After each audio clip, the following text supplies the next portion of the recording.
Calculus में अभी तक हम लोगों ने पढ़ लिया है कॉन्टिन्यूटी, डिफरेंशिएबिलिटी।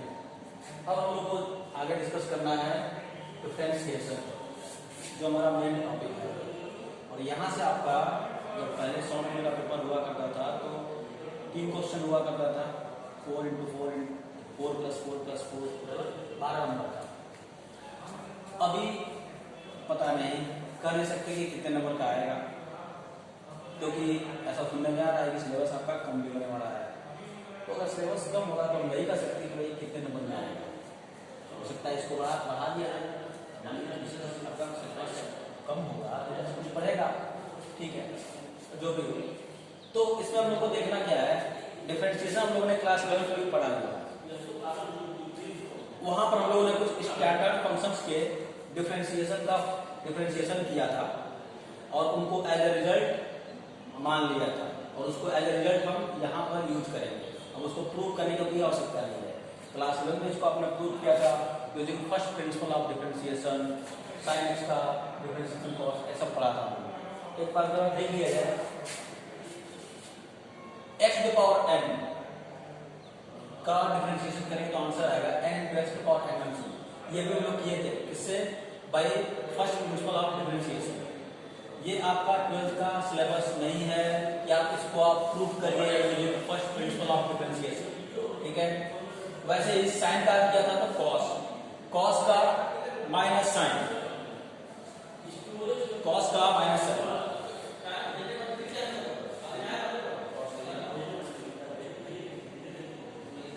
साइन का कॉस एक्स का माइनस साइन, याद रखिएगा।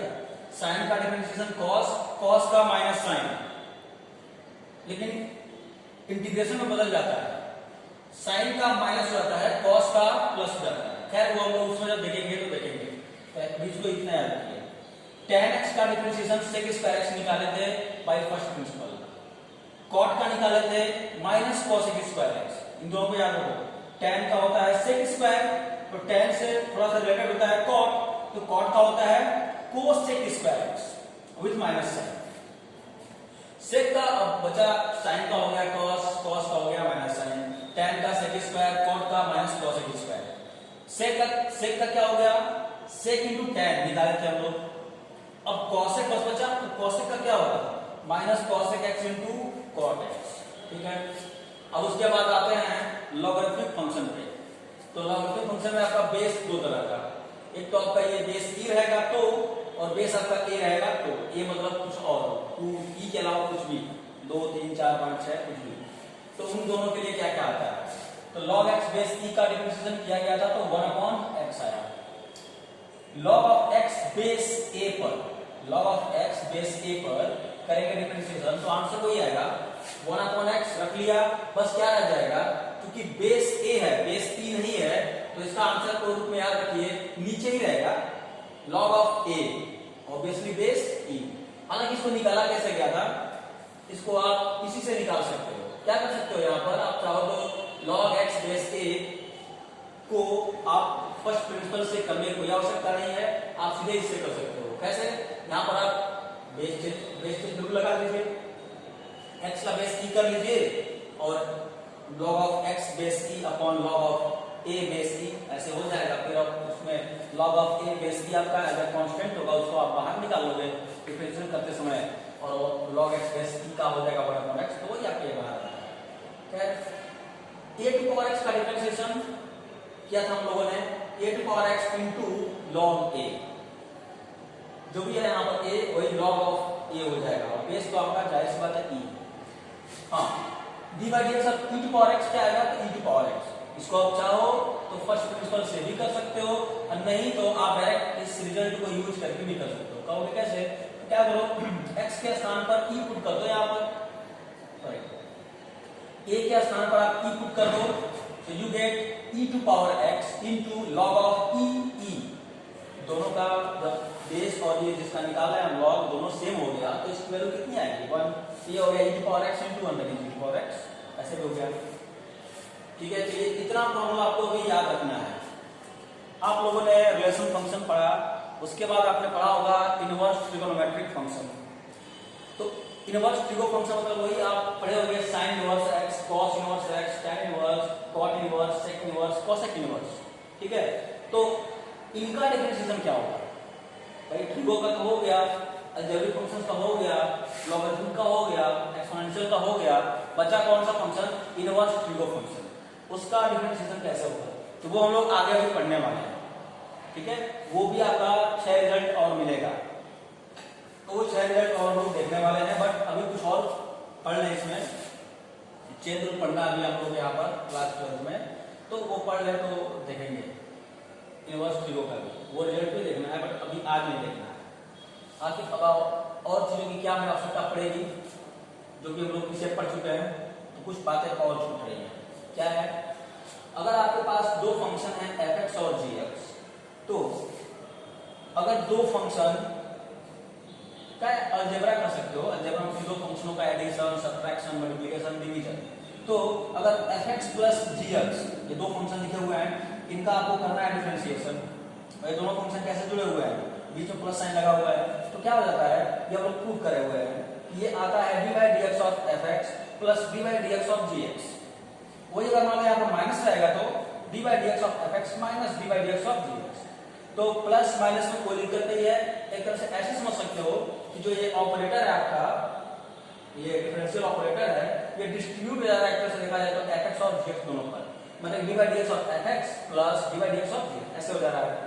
लेकिन अगर दो फंक्शनों का मल्टीप्लिकेशन हो या फिर दोनों फंक्शनों का डिवीजन हो, ये भी तो अलजेब्रा हुआ।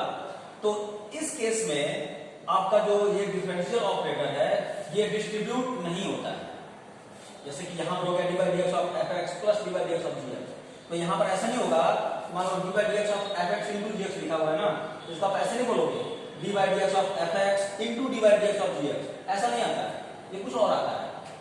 वो ये सब किससे निकाला गया है? ये भी फर्स्ट प्रिंसिपल ऑफ डिफरेंशिएशन से ही। तो क्या निकाला गया है? f(x) into g(x) है, तो f(x) into दूसरा वाला फंक्शन g(x) का डिफरेंशिएशन, फिर प्लस g(x) into पहले वाले का डिफरेंशिएशन, ऐसे होता है। माने इसको रोक लो, इसको डिफरेंशिएट कर दो इंटू करके, प्लस अब इसको रोक लो, इसको डिफरेंशिएट कर दो, ठीक है। ये होता है, इस तरह से इसको याद रखना। ये नहीं कि एक ही नंबर पे चल रहे हो प्लस माइनस तो बस इसी के अकॉर्डिंग इसको भी कर दिया, नहीं। वैसे ही क्वेश्चन रूल आपका है, मतलब दो फंक्शन अगर ऐसे लिखे हुए हो f(x) अपॉन g(x) के रूप में, तो इसका क्या होगा डिफरेंशिएशन? तो ये भी इस प्रकार से नहीं होगा कि d/dx of f(x) upon d/dx of g(x), ऐसा नहीं होगा जैसे यहाँ पर प्लस और माइनस के केस में हो रहा है, ऐसा नहीं होगा। ये भी निकाला गया रिजल्ट ये आया है। क्या डिनोमिनेटर में देखिए लिखा गया है g(x), मतलब कि जो नीचे वाला फंक्शन है f(x) upon g(x), that is जो आपका डिनोमिनेटर का फंक्शन है वही यहाँ पर फंक्शन लिखा हुआ है और उसका होल स्क्वायर। और न्यूमरेटर में थोड़ा सा ध्यान देना है, तो न्यूमरेटर में क्या है?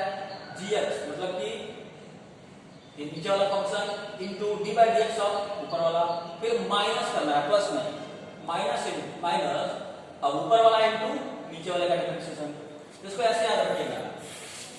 कैसे इसको लिखेंगे आप? तो एक काम कर लेते हैं, मान लो थोड़ा इसको छोटा कर लेते हैं। मान लो ऐसे लिखा हुआ है d/dx ऑफ u/v, ठीक है, ऐसे लिखा हुआ है। तो ऐसे कर लो इसको, जो नीचे वाला फंक्शन है उसका होल स्क्वायर तुम लिख दो, लिख लिया। अब ऊपर क्या लिखना है? क्योंकि प्रॉब्लम यहाँ पर यह है कि पहले g(x) into d/dx of f(x) है कि पहले f(x) into d/dx of g(x) है, ये प्रॉब्लम हो जाए। तो इससे बचने के लिए सीधे क्या कर दो, जो बता रहा है u मान लो लिखा हुआ है, तो v का स्क्वायर कर लो। किसका स्क्वायर कियो? v का स्क्वायर कियो। तो अब यहाँ पर क्या लिखो? न्यूमरेटर में v लिख लो, इनटू तो बचा क्या? u बचा, u क्या करना है आपको? डिफरेंशिएशन u/dx, और माइनस अब तो सीधा हो गया u इंटू d/dx, ऐसे आगे बढ़ इसको। ये इसमें थोड़ा सा गलती कर लेते हो तुम लोग, भूल जाते हो कभी यहाँ पर u into d/dx minus v into d/dx कर लेते हो और नीचे v स्क्वायर लिखते हो। प्रॉब्लम बस वही माइनस का फर्क आ जाएगा और बहुत बड़ा फर्क है। तो इसको ऐसे याद रख लीजिए। कुछ छोटे मोटे क्वेश्चन देख लेते हैं।